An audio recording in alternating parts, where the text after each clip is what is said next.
आज हम बात कर रहे हैं दिलजीत दोसांझ की फिल्म सतलुज की, जो किसी काल्पनिक कहानी पर नहीं बल्कि भारत के सबसे बड़े मानवाधिकार मामलों में से एक जसवंत सिंह खालरा की असली जिंदगी पर आधारित है। जसवंत सिंह खालरा कोई पारंपरिक राजनेता या उग्रवादी नहीं थे। वह अमृतसर के रहने वाले थे और पेशे से एक बैंक कर्मचारी, बैंक एम्प्लॉई थे। वह स्वभाव से बेहद शांत, पढ़े लिखे और कानून के दायरे में रहकर काम करने वाले इंसान थे। वह शिरोमणि अकाली दल की मानवाधिकार इकाई, ह्यूमन राइट्स विंग के महासचिव थे। खालरा की सबसे बड़ी विशेषता यह थी कि वह पंजाब में चल रही किसी भी प्रकार की हिंसा या अलगाववाद के खिलाफ थे। लेकिन जब उनके आसपास के इलाकों में लोगों के लापता होने की खबरें बढ़ने लगीं, तो उन्होंने एक नागरिक के तौर पर सच का पता लगाने की ठानी। उन्होंने किसी उग्रवाद या हिंसा का रास्ता नहीं चुना, बल्कि पूरी तरह से कानूनी और प्रशासनिक तरीकों से सबूत जुटाना शुरू किया।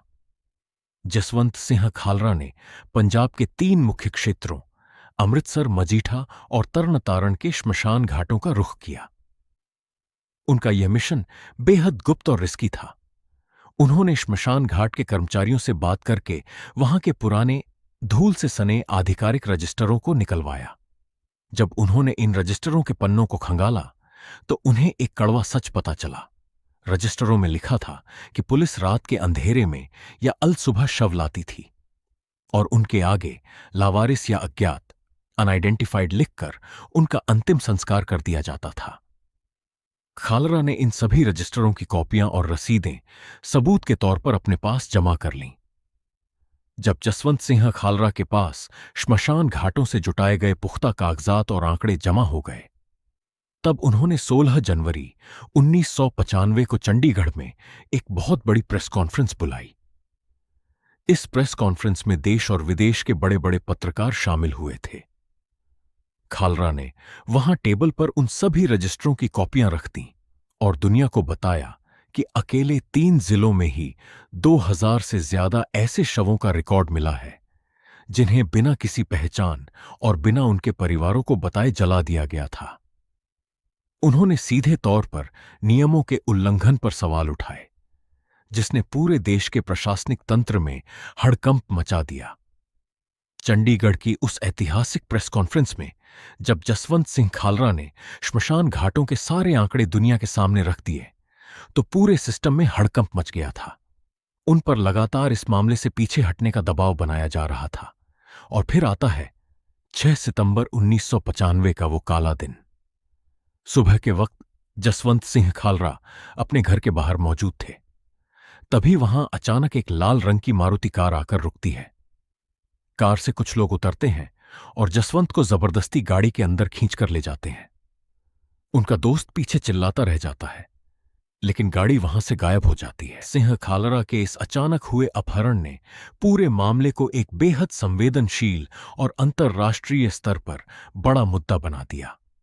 स्थानीय स्तर पर जब उनकी खोजबीन की कोई सही उम्मीद नहीं दिखी, तो उनकी पत्नी परमजीत कौर ने हार नहीं मानी और वे इस मामले को देश की सबसे बड़ी अदालत यानी सुप्रीम कोर्ट लेकर गईं।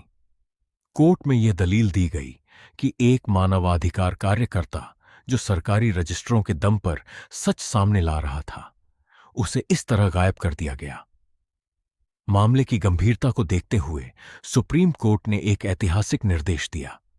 कोर्ट ने आदेश दिया कि जसवंत सिंह खालरा के इस हाई प्रोफाइल अपहरण केस और उनके द्वारा जुटाए गए श्मशान घाटों के दावों की जांच देश की सबसे निष्पक्ष और बड़ी एजेंसी सीबीआई, केंद्रीय अन्वेषण ब्यूरो, करेगी।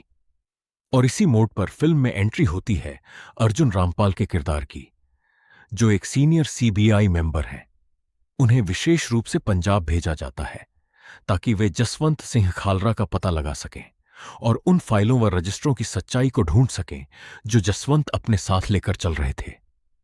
सीबीआई पुलिस के ही एक छोटे सिपाही को ढूंढ निकालती है, जो अंदरूनी खौफ और अपराध बोध के कारण टूट जाता है और सरकारी गवाह बनने को तैयार हो जाता है।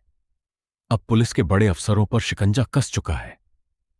खालरा जी को एक गुप्त टॉर्चर सेल में रखा जाता है, जहां उन पर सबूत वापस लेने का दबाव बनाया जाता है, लेकिन वह झुकने से मना कर देते हैं। जब भ्रष्ट पुलिस अफसरों को समझ आ जाता है कि जसवंत सिंह खालरा को झुकाया नहीं जा सकता और सीबीआई की टीम उनके बेहद करीब पहुंच चुकी है, तो वे बौखलाहट में खालरा जी की हत्या कर देते हैं। सबूत मिटाने के लिए उनके शव को व्यास नदी में बहा दिया जाता है। फिल्म का अंत, भले ही जसवंत सिंह खालरा आज इस दुनिया में नहीं थे, लेकिन उनके जीते जी शुरू की गई सच की लड़ाई को कोर्ट में बड़ी जीत मिलती है।